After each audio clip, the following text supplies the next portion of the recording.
Bonjour mes amis. Enfin, j'ai décidé de mettre fin à cet amour absurde et sombre. J'ai décidé de laver mon cœur de son nom, de ses souvenirs, de ses activités une fois pour toutes. Je me suis rendu compte à la fin que j'ai échoué dans mes tentatives pour la subjuguer, la dompter, mais en vain. Le seul obstacle entre nous deux était sa famille, qui voudrait mettre leur fille aux enchères et la vendre à celui qui donnera plus que l'autre.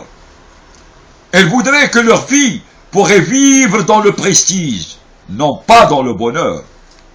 Vous vous trompez, chère famille. Au lieu de penser à l'avenir et au bonheur de vos filles, vous pensez à l'argent. À chaque fois que je remémore les souvenirs passés avec elle, et qui avaient fini par la chute totale, je maudis la terre de ne pas m'avaler et m'emporter une fois pour toutes.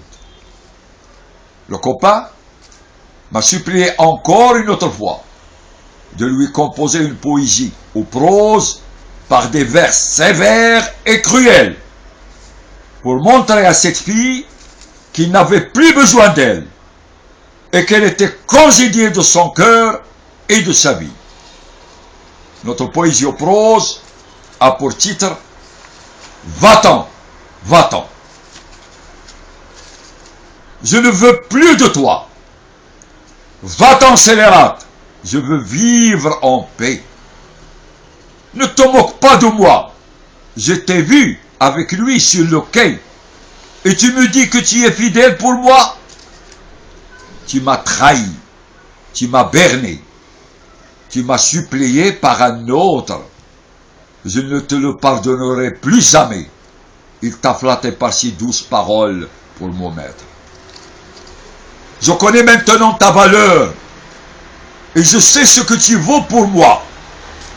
Tu regretteras, je te le promets. N'oublie pas qu'en toute chose, il faut considérer la fin. Tu n'as même pas la constance de m'avouer ton secret. Dieu l'a déniché et me l'a montré.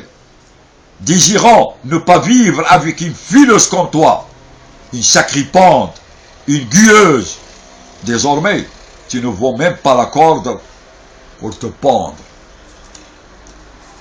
Pourquoi ne pas me le dire avant? Pourquoi m'as-tu laissé t'aimer jusqu'au fond?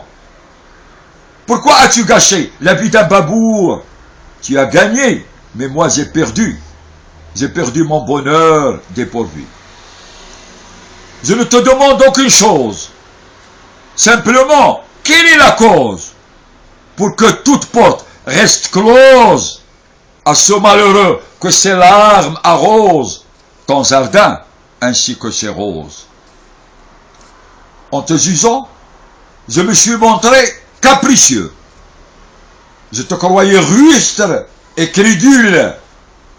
Je te croyais quelque chose de précieux. Avant, tu étais pour moi primordial. Maintenant, tu es congédié, recuré de mon cœur. Soyez prudents, chers amis, en leur parlant. Elles sont toutes des vipères venimeuses. Elles sont les associées du diable. Elles disent qu'elles sont peureuses. Ne leur donnez pas vos cœurs, ils vous tueront. Enfin, le moment est venu d'en finir avec cet amour absurde qui me laisse courir derrière ta silhouette, qui voudrait anéantir un pauvre malheureux que sa vie est sur le point de périr. نداء إلى الآباء والأمهات. أيها الآباء والأمهات، فكروا في المستقبل ديال بناتكم، فكروا في السعادة ديالهم، ما تفكروش في الجاه والمال. الجاه والمال لا يدوم، ما تيدوم إلا العمل الصحيح. فكروا في الرجل اللي يعطي لبنتكم الحنان والمحبة ويقدسها ويعيش معها حتى الممات. الفقر ماشي عيب، كلنا فقراء تحت الله. شوفوا حتى يموت شي راجل تنقولوا مات مسكين، ماشي مات غني. الشاب اللي فكر في الزواج ديال بنتكم شاب تقي مصلي قارط طريق الله، هذا هو اللي يصلح لبنتكم. تنوجد في كتاب الله قوله تعالى: ولا تكرهوا فتياتكم على البغاء إن أردنا تحصنا لتبتغوا عرض الحياة الدنيا ومن يكرهن فإن الله من بعد إكراههن غفور رحيم. صدق الله العظيم. هنا الله تبارك وتعالى عارف بعض الوالدين تيوقفوا حجرة عثرة في طريق الزواج ديال بنتهم، لهذا قال بعد إكراههن غفور رحيم. شحال من الوالدين تعوزوا تعيبوا الراجل، ما عارفينش تعوزوا خليقة الله، راهم في الدنيا وإن الله يمهل ولا يهمل. هو يا راجل، والراجل ما تيتعبش، الجيل هو جيل الفعال. لا لا لا، راه قصيور عليها وضعيف عليها وهي ضيات القمر. شنو بغات في هذا الراجل؟ الجمل تيتنبه غير حدبت الناس وتينسى حدبتو. شحال مرة تسحبها تتنصح وهي تتخلوض ما بين هاد العائلة وهاد العائلة، وتتخليهم شي داير اتونسيون من شي، ماشي تدخل بخيط ابيض، لان الكذبه البيضاء تيغفر لها الله. هاد النوع ديال العيالات اللي تيوصلوا الهضره راه يهضروا فيكم تا نتوما. هاد النوع ديال العيالات فيروس في المجتمع ديالنا وما عنده دواء. شكون اللي معطي له التخلويض؟ هو الشيطان. وهاد العيالات راهم الاتباع ديالو. تنشوفوا بعض العيالات تيتذاكروا بيناتهم في الطريق او في الدار عندهم، شحال تيتذاكروا على شي حاجه ديال المصلحه، راهم غير في القشابه ديال الناس. هادي قالت، هذا قال، هادي دارت، هادي ما دارش، الى اخره. وحتى تنباهروا هاد العيالات تينكروا وتيولي وجههم ملون. ما قلناش فلانه اللي قالت، تتكتبوا علينا وبوجههم صحيح ما يقد عليهم يا الله. من قال لك قال عنك. شحال مرة قتلات راجلها، شحال مرة حمقات راجلها بالسحر. هذا كله انتقام. كون هاد العيالات تيخافوا من الله ما غاديش يديروا هاد الجرائم، إن كيدهن عظيم. أيها الآباء والأمهات، حيت يتقدم لكم شي راجل والبنت وصلت للزواج، ايوا سرحوها دغيا، تتبقى خطيه وعاها على والديها في الدار، تتولي غير مشكله وما تتخلق غير المشاكل. الراجل اللي عنده نيه حسنه، الراجل اللي يوكل ويشرب ويبغي مراته وولادو، هذا هو الراجل.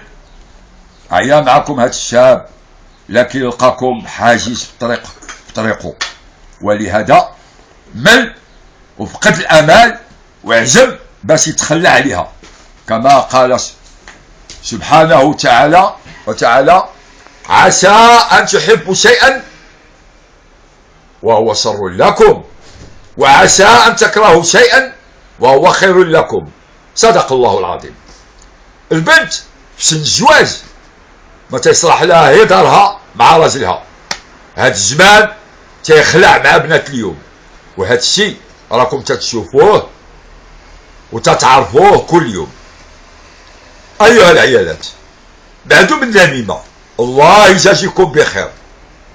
ما كاين هي الهضره في الناس، كلما اجتمعوا في الحفله او بيناتهم هذا مزيان هذا خايب، هادي قالت هادي ما قالت، وانتم مزيانين اديوها في راسكم. راه الله ورسوله حرموا النميمه. شوفوا هاد العيالات اللي فيهم هاد المرض، شوف التاليه ديالهم في الدنيا قبل الآخرة والعواقب اللي تنتظرهم.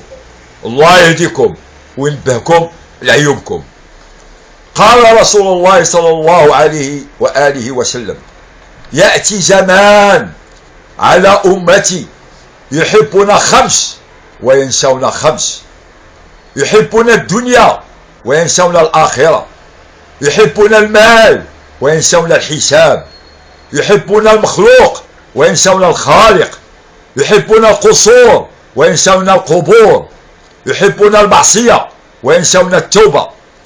فإن كان الأمر كذلك ابتلاهم الله بالغلاء والوباء والموت الفجأة وزور الحكام. صدق رسول الله. Je vous garde Mohamed, vous souhaite une bonne soirée.